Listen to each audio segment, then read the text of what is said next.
It's the Mixed Martial Arts Hour with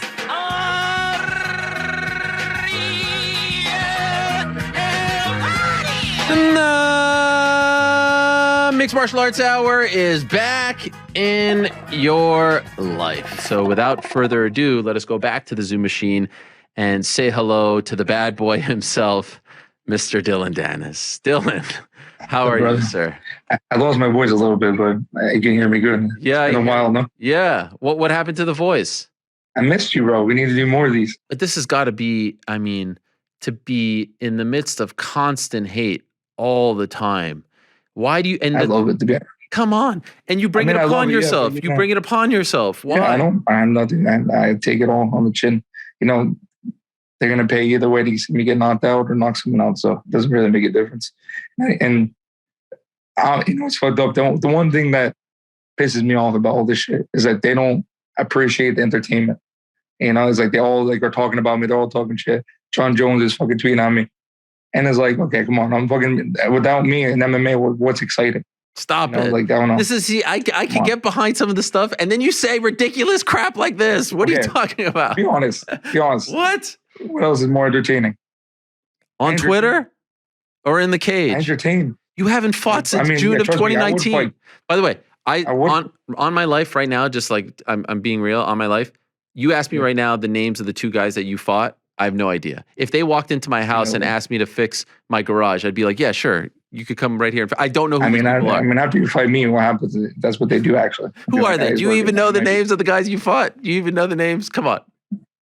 I probably don't, to be honest.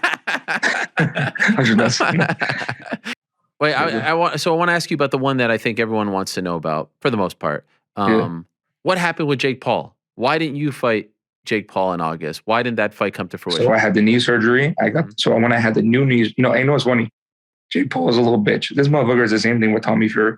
He like DMs you and is like, "Oh, I'll give you $1 million, bro." I was like, "Okay, talk to my manager." Like that's not how the deals work. That'd be like if I text you, I was like, "Yo, I'm gonna do this interview today. I'm gonna give you $5 million." Yeah, okay. Like in a DM, that's the way he does it. And I actually don't know Tommy Fury. I don't really know anything about him, but I see him saying the same thing. Like Jake just DMs you and is like, "Hey, bro, you want to fight for $1 million?" And I'm like, "Okay, but talk to the managers." Then when it comes to the managers, they're like, "No, he's just lying. He doesn't have that kind of money, this and that." So it's just bullshit. But the funny thing is, I told him, "Listen, I just had this knee surgery. I need 2 more months." Before he was going to fight Ben Askren, I said, "Give me 2 months." Didn't want to fight. I said, "Bro, you've been trying to call me out for years." I was like, "You can't wait 2 months." Then he knocks out Ben Askren, who's fucking terrible. Terrible. And then I was like, "Okay, let's fight now." It's literally a month later. He's like, "No, I don't want to fight you anymore. I don't want to do this and that." So it's like, he's just a bullshitter, bro. He's fighting Tommy Fury. Tommy, do you know how bad that guy that he just fought is? Tommy Fury. You know how bad that guy is? Anthony Taylor, former you know how bad that guy former is. Bellator fighter. Bro, you would beat that guy's ass. No, I he's wouldn't. Really, really. But here's the thing. So even now, because he's like really bad. And like this is how you know Jake Paul's a little pussy. After all that, he goes and calls out this guy that just beat a guy by decision that is literally like 5-20. He's so bad. Owner of American Top Team. There he is, Dan Lambert. Dan, why do you look so mad? Part of my gimmick. Okay, sorry. You're doing great, Dan. I mean, this is great stuff. Do you feel like you need a little help from me? I mean, you haven't tagged me in yet. I've been waiting for the hot tag here, Dan. I feel like you and I can really take this promo game and this whole like program to another level, but I haven't gone. I'm standing at the corner of the ring with my string waiting for the hot tag, but I haven't gotten it just yet. I'm open to any advice you want to impart upon me. Thank you, Dan. The team, can you break kayfabe? Am I asking you too much? What is your role with them? What is your deal with Tony Khan? I show up whenever they ask me to, and I talk shit on people I don't like anyway. So it's kind of a win-win.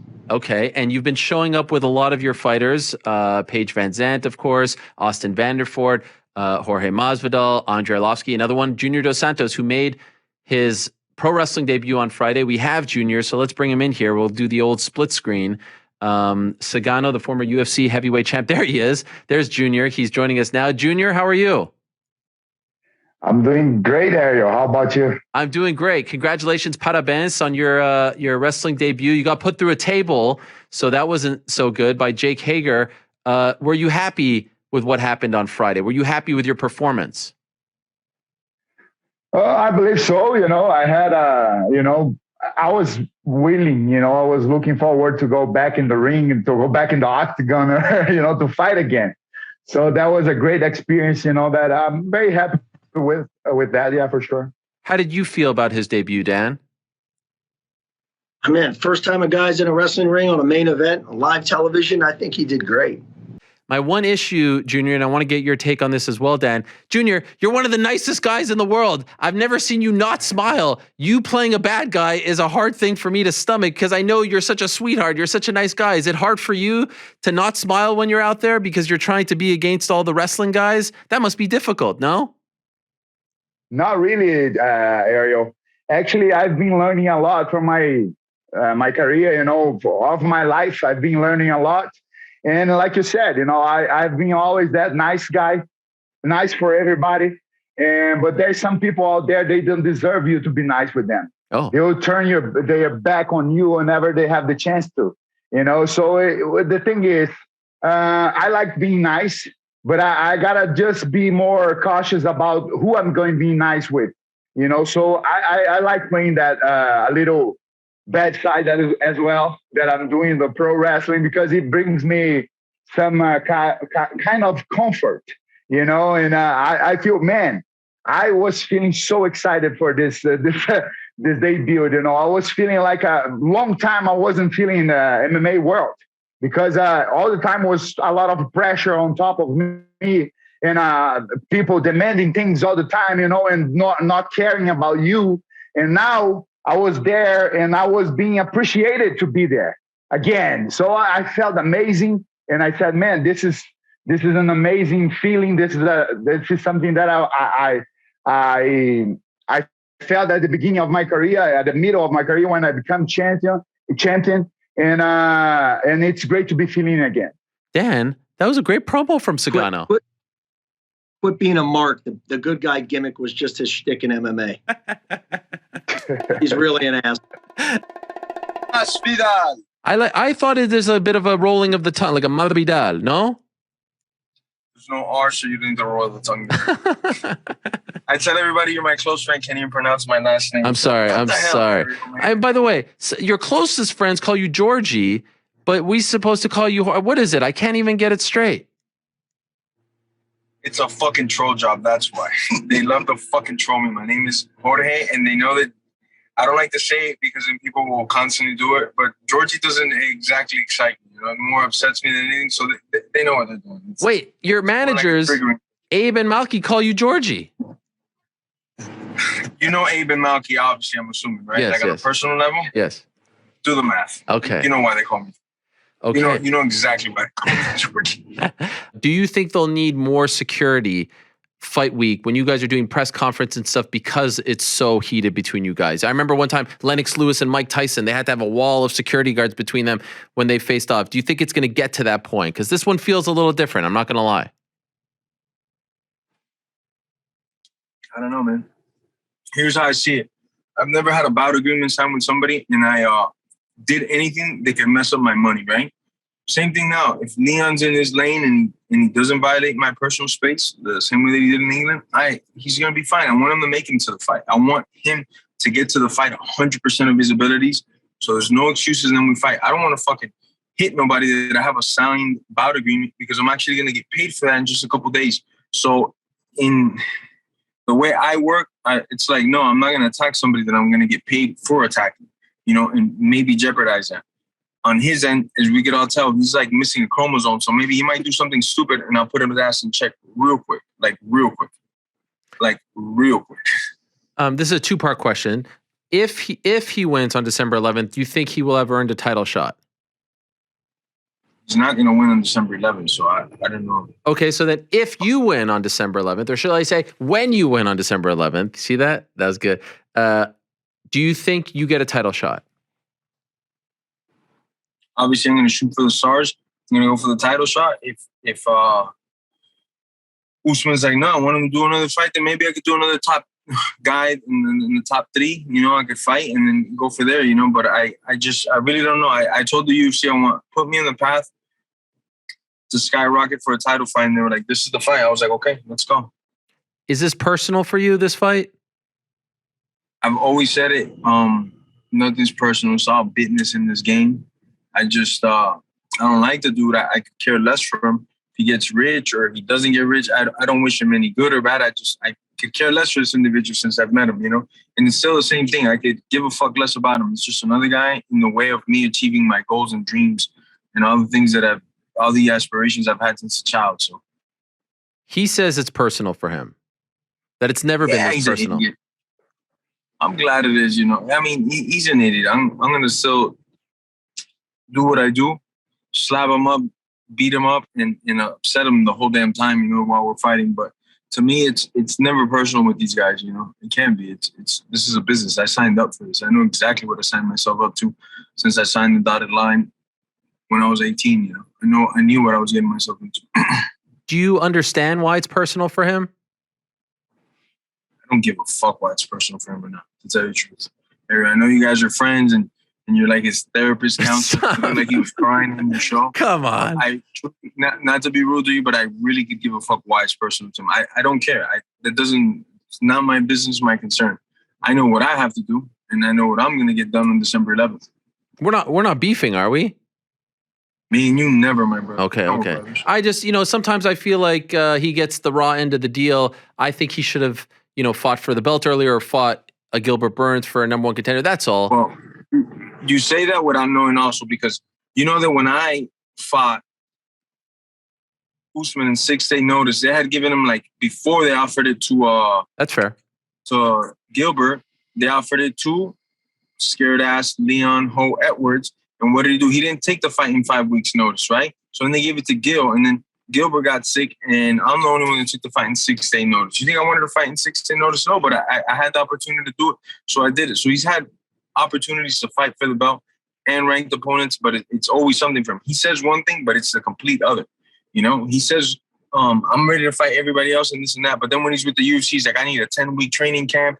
I need this, I need that. Shut the fuck up, bro. You should have been training and you should have been getting after it the way that you talk. That you always want to fight and fight and fight.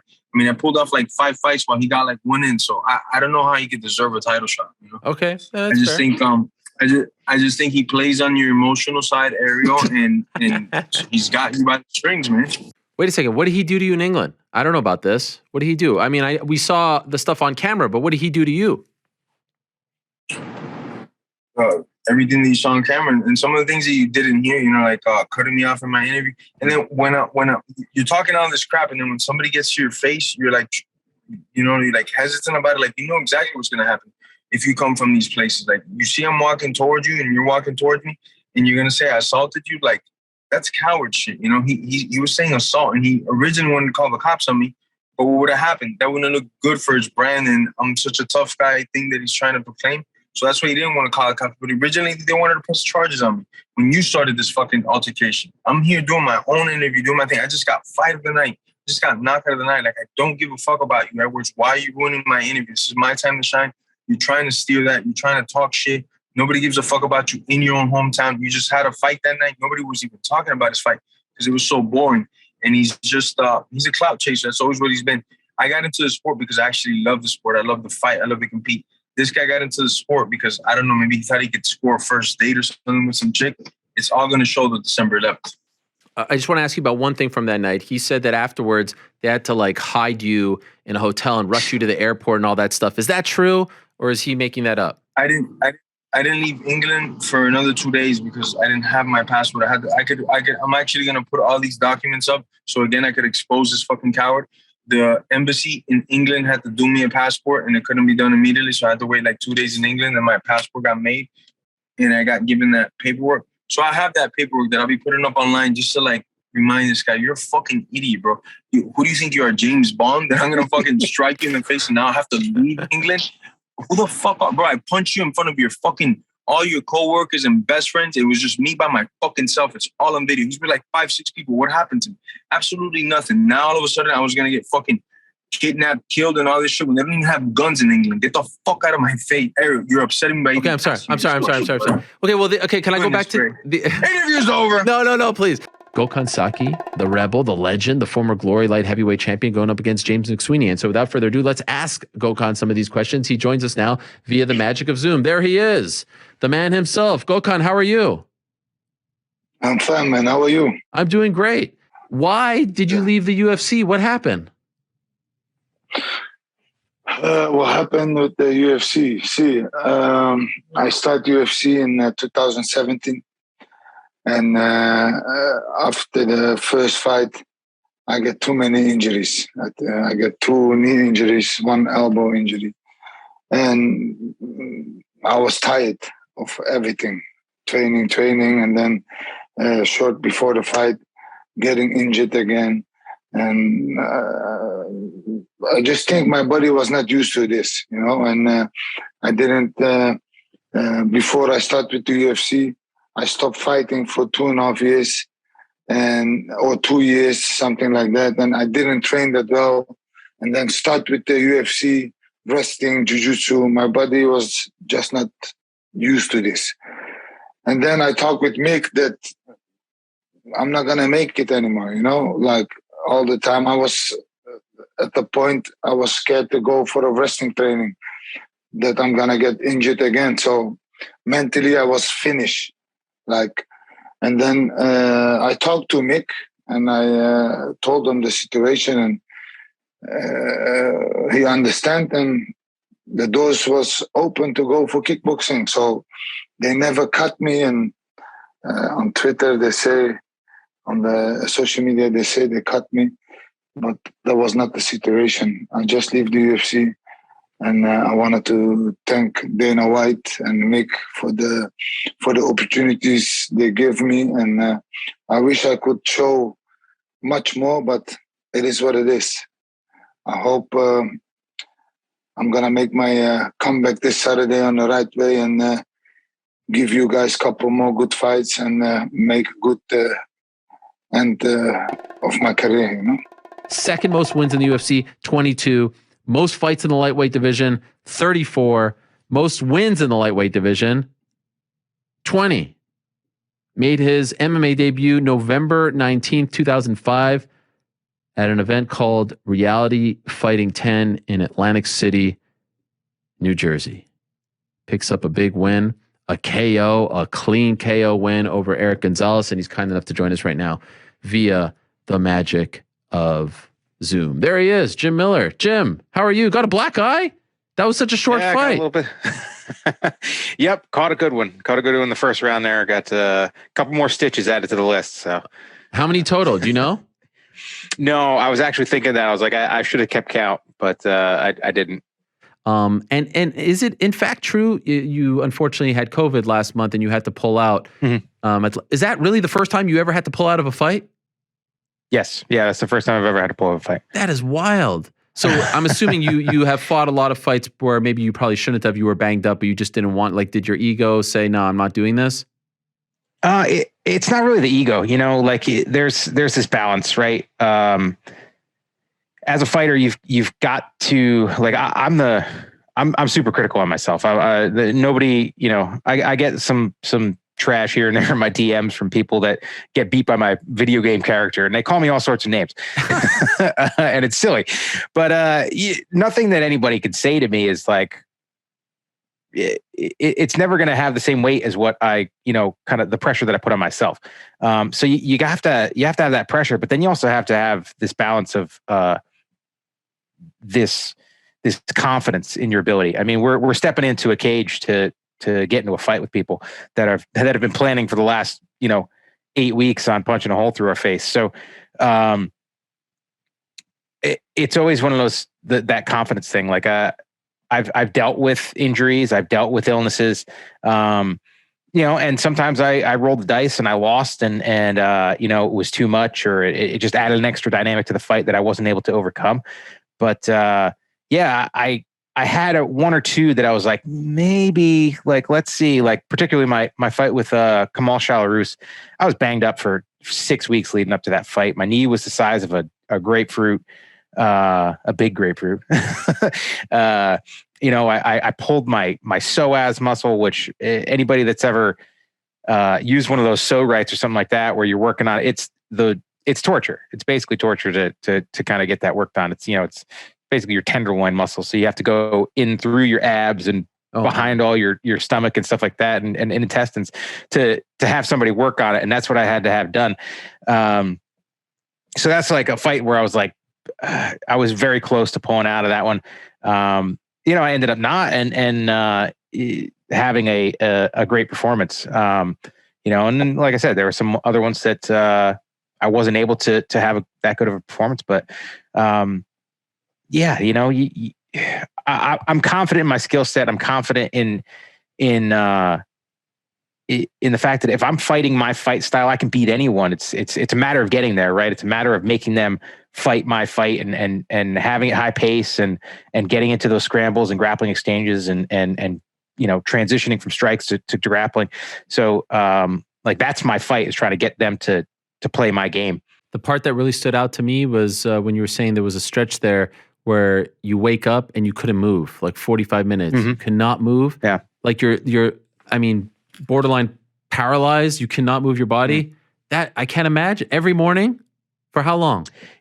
Yeah, it was a couple weeks. It was like I wasn't, at the time when it was happening, and I always love saying it because it's morning stiffness. Yeah. Right. So it's a symptom of like rheumatoid arthritis. So of course, like I'm waking up and I'm like, man, like I'm in pain. Like as soon as I wake up, I'm in pain. I kind of have to like sit there and relax for a little bit before I can get out and then go, do what I need to do and go train and stuff like that.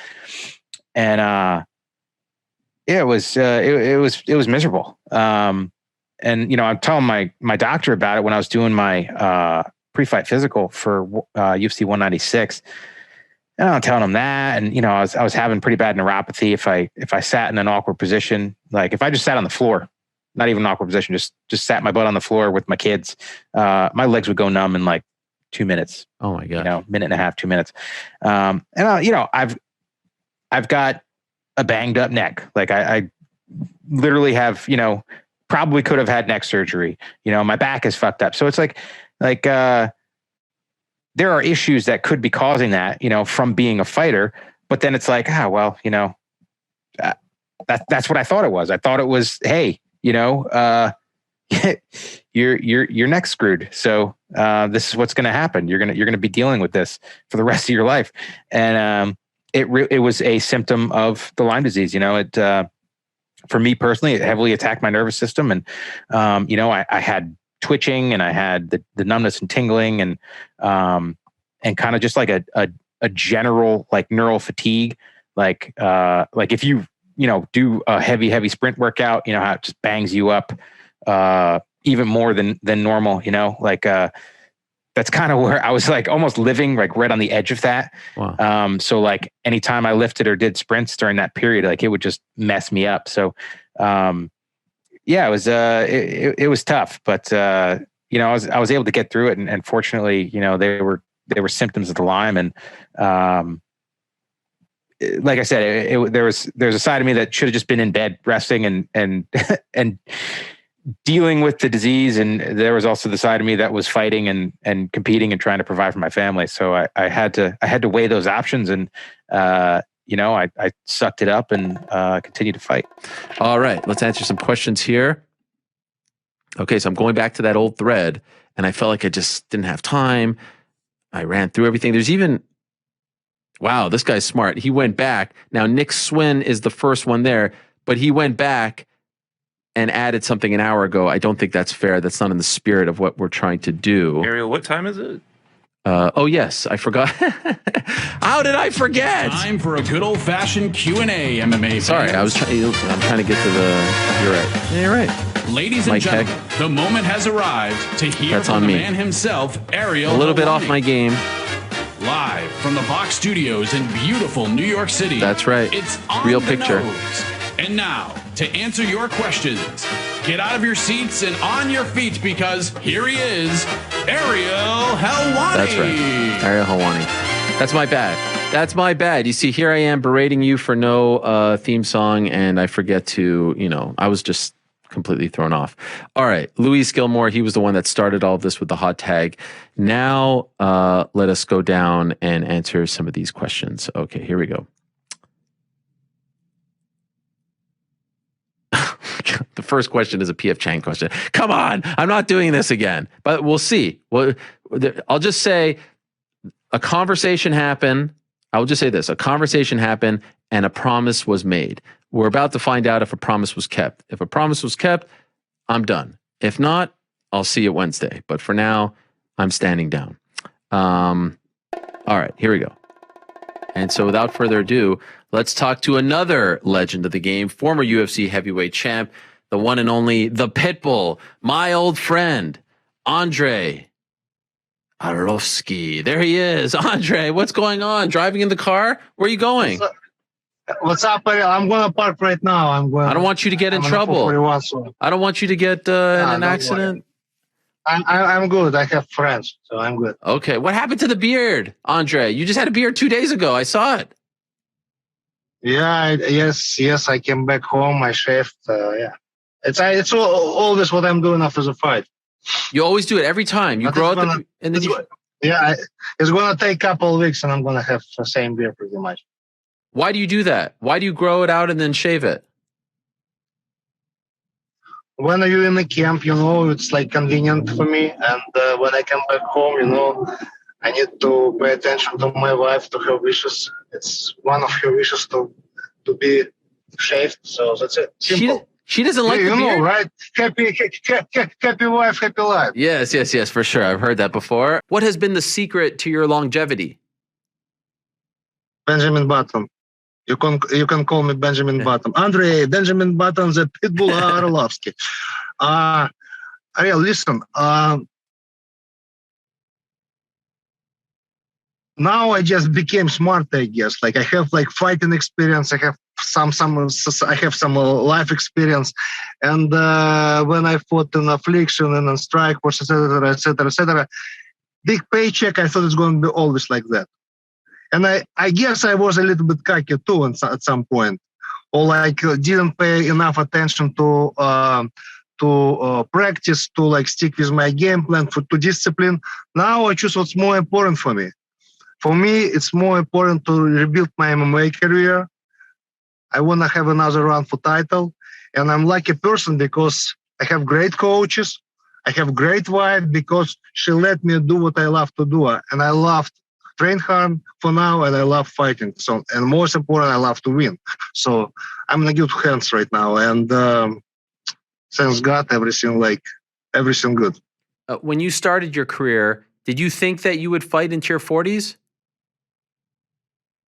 No, but I have a great example. George Foreman. Yes. Became world champion at age 46, so I have 3.5 years. And if you're still gonna keep me, do you think if you never go to ATT, American Top Team, do you think you're still fighting? Ariel, I have no idea. Listen, I guess it might sound funny, but everything happened for a reason, Mm-hmm. And better later than never. And don't understand me wrong. I still have great relationship with Greg Jackson, but I came here first of all. My I got you. Hello? Yeah. Sorry. Okay. First of all, my oldest son growing. I got another son. It's hard for me to be away from my kids, my family. I put to sleep my Pitbull Maximus. It was like heartbroken moment for me. And I came here. I just came with the same attitude, getting better or get my ass whooped all the time. I met Mike Brown, Steve Moka, Paulina Hernandez. Thanks again to my Cuban comrade, Jorge Masvidal. He introduced me to Paulina Hernandez. And just they my older brothers, I'm in good hands. I'm really happy. When did you put your Pitbull to sleep?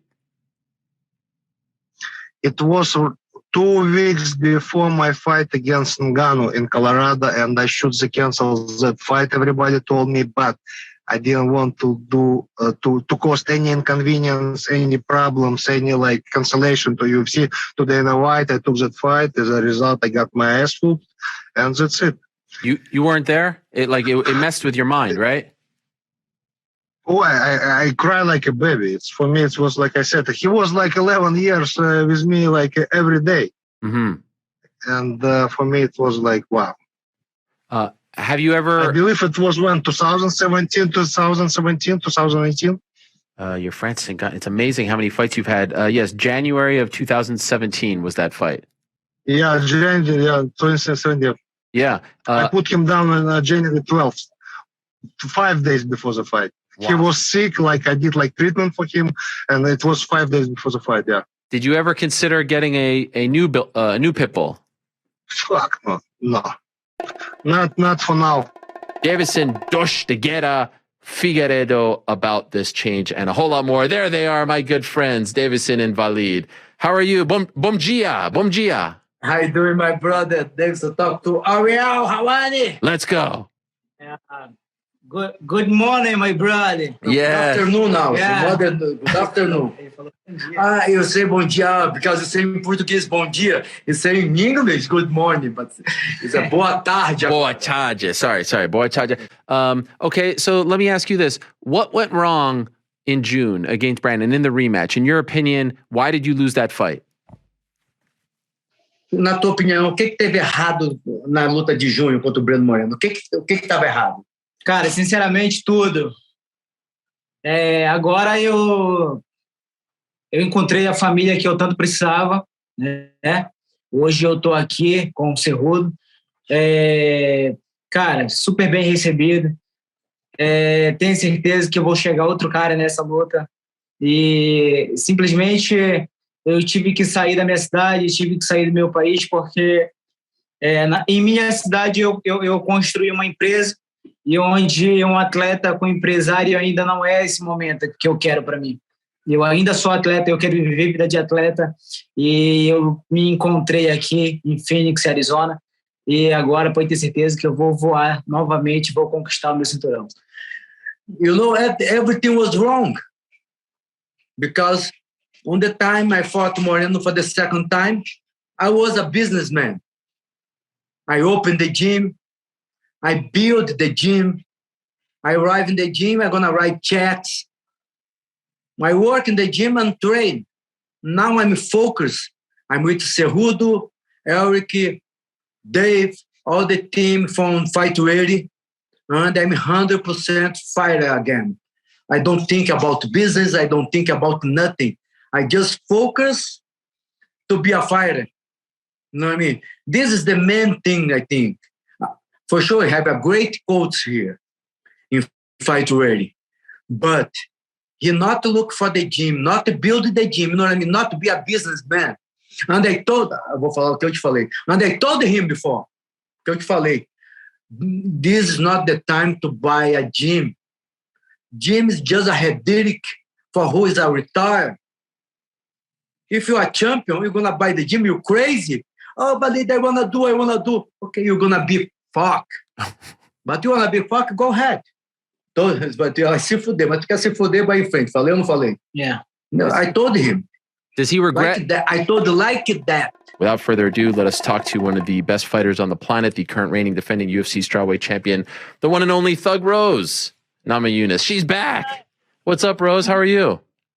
I'm good. How are you? I'm doing great. I was trying to remember the first time you ever, we're back doing this show here, and I was trying to remember the first time you were ever on the show, kind of in the background as an amateur with the long hair. I don't remember. You probably don't as well, right? Yeah. Yeah. A lifetime ago. Yes. Yeah. A lifetime ago, but it's always great to have you on. By the way, off the top, I just wanted to ask you, a lot of people lately, and I didn't want to run with this out of respect for you, so I want to get your blessing or not. A lot of people, I don't know if you know this, have been referring to me as Thug Nose. And this is, of course, paying homage to you. Am I allowed to run with this, Rose, or would you rather me stand back? Of course. That's what I'm calling you every time now. I mean, it's a pretty damn good nickname, if you ask me, right? I mean, Thug Nose, pretty damn good. Yes. Okay, so I have your blessing. Of course, yeah. All right, cool. Thug Rose meets Thug Nose here on the MMA Hour. Yeah. I am very, very interested in mental health. I've talked a lot about it this year. I've been a lot more open about my own issues with it and my anxiety and things of that nature. And you have been open about it in the past as well. But you're somewhat superhuman. You're this big, strong fighter who knocks people out in incredible ways. I can't do that. What could you tell us? Like, what gets you down now? What makes you feel sorry for yourself, and how do you overcome that? It's a good question. I think just not realizing what it is that like every day is a gift, every day is a blessing. Just not like counting your blessings, and even though you're like. It's so weird because when you do get in that zone, I think I think it's like fear and anxiety and sometimes depression. Like I think I notice the patterns that I go through, and it's like I'll be fearing something in the future and I'll get anxious and then I'll worry about it and then do all this worrying and stuff, and then I'll get myself so tired that I'll get depressed. Because I'm so tired that like I just sat there worrying about it and didn't do anything about it, and then I'll get sad at myself, and then I'll be like, I got to do something, and I'll get anxious again. So obviously, I think it's just like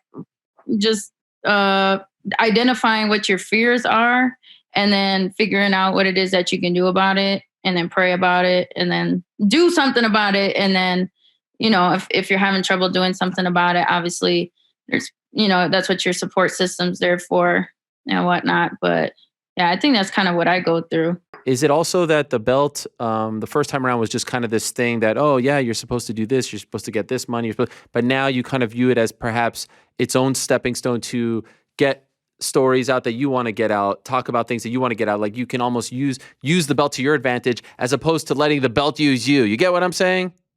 Yeah, no, I definitely felt like that. I felt like the first time I felt like it was a shackle and chain. I was like, I had to fight, you know what I mean? As opposed to like, this is what's like motivating me. This is what I want to do, and all the possibilities that come with it. You know what I mean? Obviously, just the fighting lifestyle, I think, makes your expands your horizons and your opportunities like tenfold as far as like what you can do with your time and opportunities and things like that. But I think the belt sometimes you like as you're chasing the belt and you're approaching it, you don't really consider all of the pressure and things and all the extra responsibilities that come with it. But then you also learn how to say no. Sometimes you learn how to like prioritize your time and just make sure you're focused on just making sure you prioritize your training. So, but I think sometimes you don't like, you feel like once you get it, you've made it or something, you know what I mean? It's like, no, it's just like, it's just another step up on the ladder, I did want to ask you about something and not trying to make a whole big deal about this, but I did have Zhang on my show recently. And, I asked her about the comments that, created a lot of buzz and stir before the fight that you made. And she said that she felt like you were trying to get the people against her, that you were trying to make her into the enemy here. I'm wondering if you saw her comments and what you thought of her response. That was the first time I had a chance to talk to her about anything. I didn't get to talk to her before the fight, so that's why I brought it up. Did you see her response and what did you make of it? She can think what she wants to think, I don't fault her for that. A lot of what I do seems like it's so genius and and it's like, I'm just being myself. You know what I mean? I am a genius at what I do, but it's because I'm truly just being honest and being myself. So, I think, you go in there with a game plan and you have a plan and stuff, but it's a fight, like I don't sit around, planning each and every step of the way. So whatever I said in my interview is what I said because that's how I truly felt at that moment in time. And, whatever else came from that, I was worried I was going to get booed because of all the terrible press and media that I got. So, you know what I mean? I don't, she wants to think that, she can think that, but she doesn't have to. How do you feel about her now? Like, do you feel like there's animosity between you guys, or is she, like you said, is she just an opponent? That's it. She's just an opponent, I don't know what to think of her, she said she wanted to be friends. So, I'm still waiting for a proper introduction, like, hello, how's it going? But obviously, I kicked her in the face, so she doesn't want to be friends no more. So I don't know. Oh my. I think I have nothing but respect for her. I think I'm really grateful for her as an opponent. She gets me up in the morning. So, I think just her, I even have a lot of respect for her for even taking this rematch and trying to face me again. And I know that she's going to come out with lots of fury and fiery, motivation. So I appreciate that. And, maybe we can still be friends one day. Who knows? On October 30th, so not this Saturday, next Saturday, in Abu Dhabi, of course, a great card, UFC 266. He's fighting against the one and only Glover Teixeira in the main event. Of course, defending his light heavyweight title. Once again, it's always great to talk to Jan Błachowicz, and he is kind enough to join us from Poland right now via the magic of Zoom. Jan, my friend, how are you?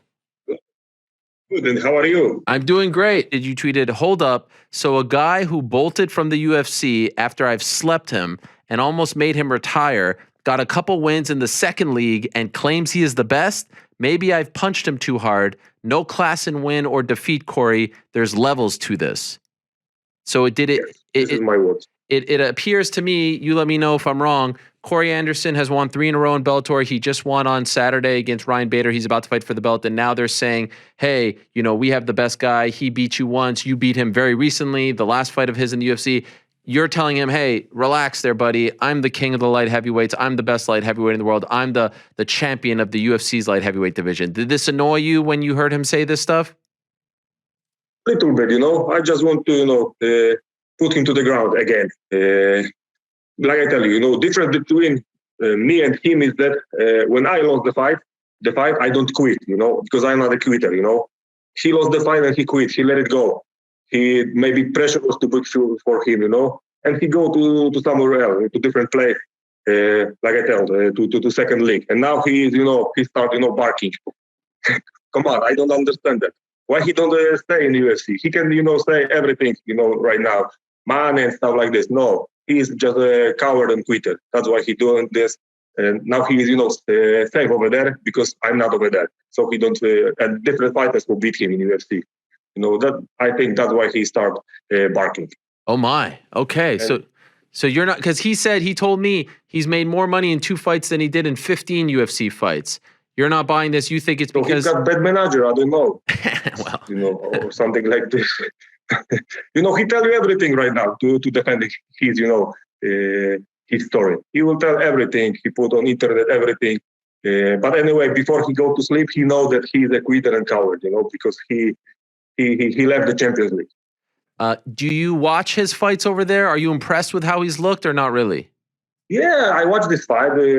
Corey got a great job. But anyway, you escaped from UFC. So that's it.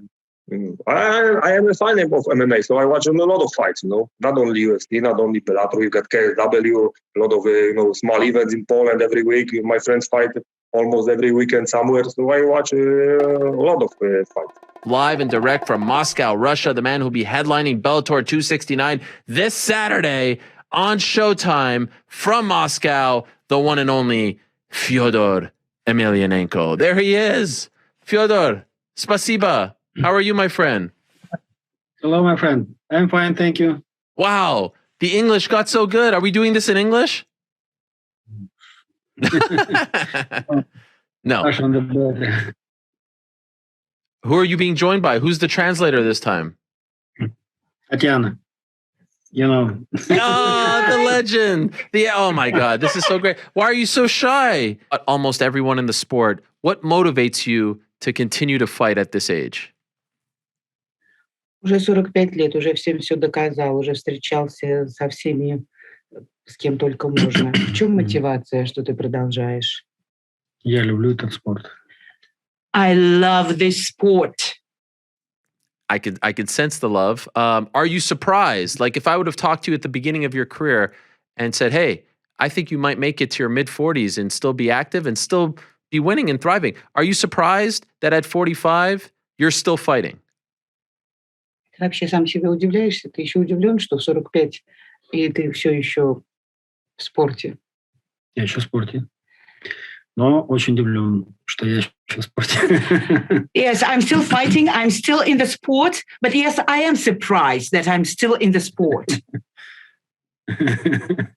What are the chances with this fight being in Russia that it becomes your last fight? You get a crazy knockout, you're in front of your people, your home country, and you say, I'm done. That's it. This is a good time to leave. Is there any chance of that happening?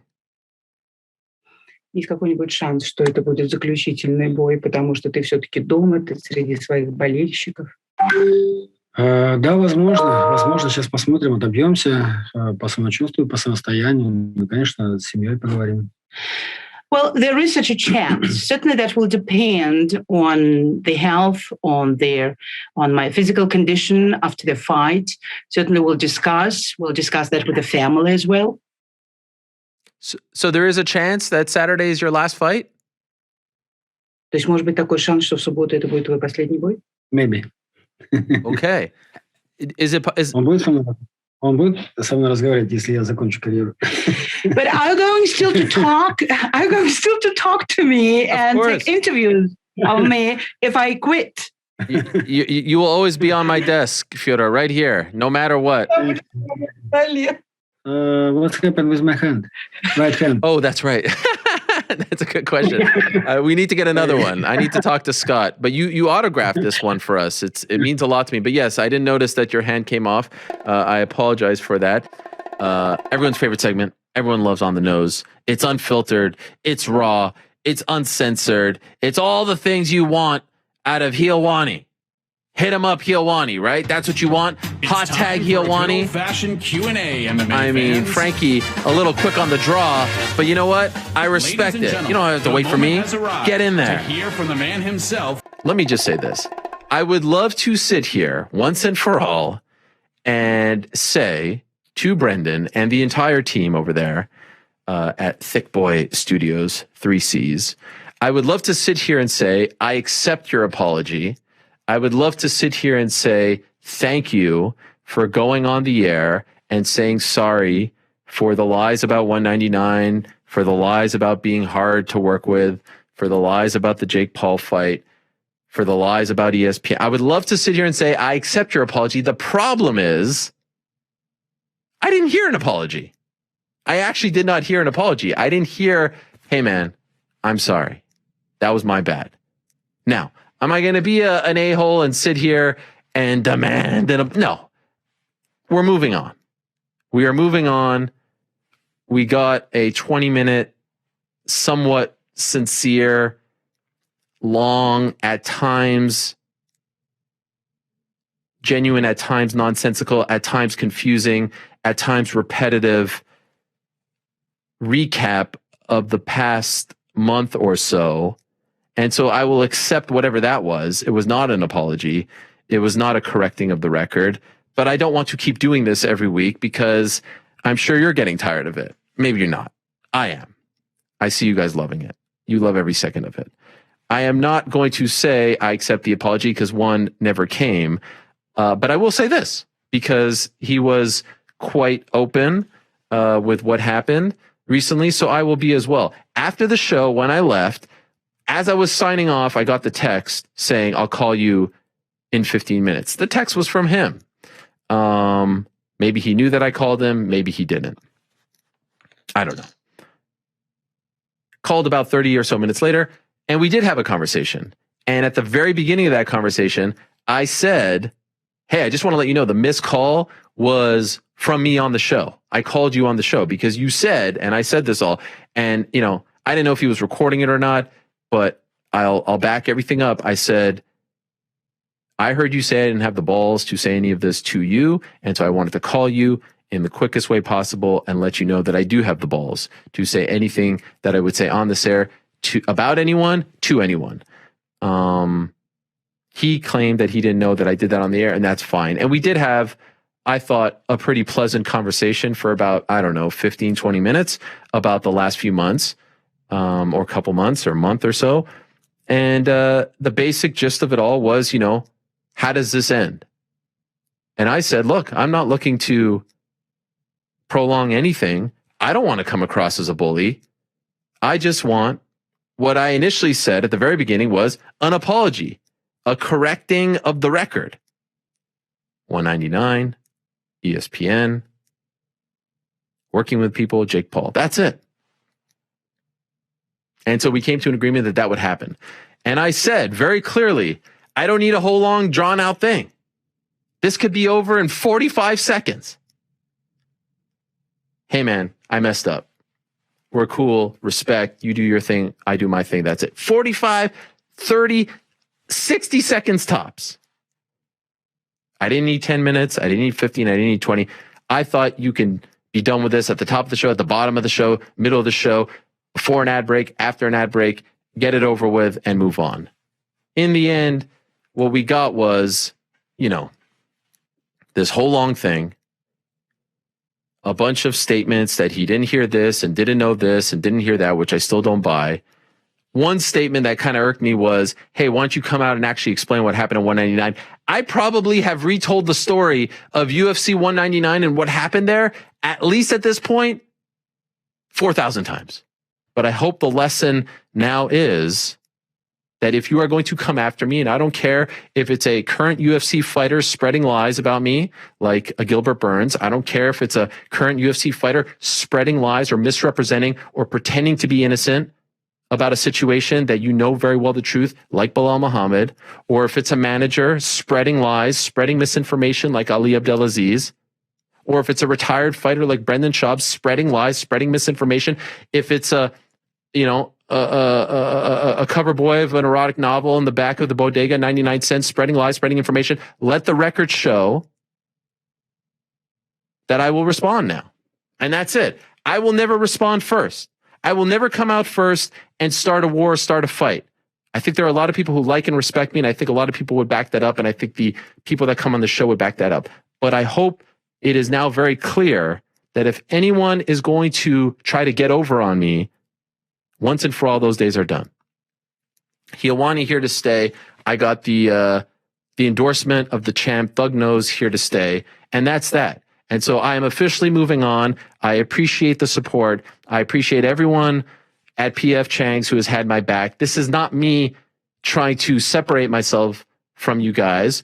I never even knew about the Reddit page before all of this, the subreddit. People told me afterwards. I was not aware. I'm not that guy. I don't really go on Reddit and stuff like that. Not because I don't like it. I'm not good with that stuff. I have some friends who show me things here or there, and I'm not doing the whole bit that I don't go on social. Trust me, I'm on social media way too much. I'm on YouTube way too much. I just didn't know about it. I'm sorry. I didn't know. It's an incredible thing. I just didn't know about it. This is not me separating. You guys are prolific. Much love. I never want to get on your bad side. I appreciate the support and the love. If you want to take off the CEO cap, that's great. My point is, I can't keep doing this because I'm never going to truly get that apology. I'll never get the mea culpa. I'll never get the I'm sorry.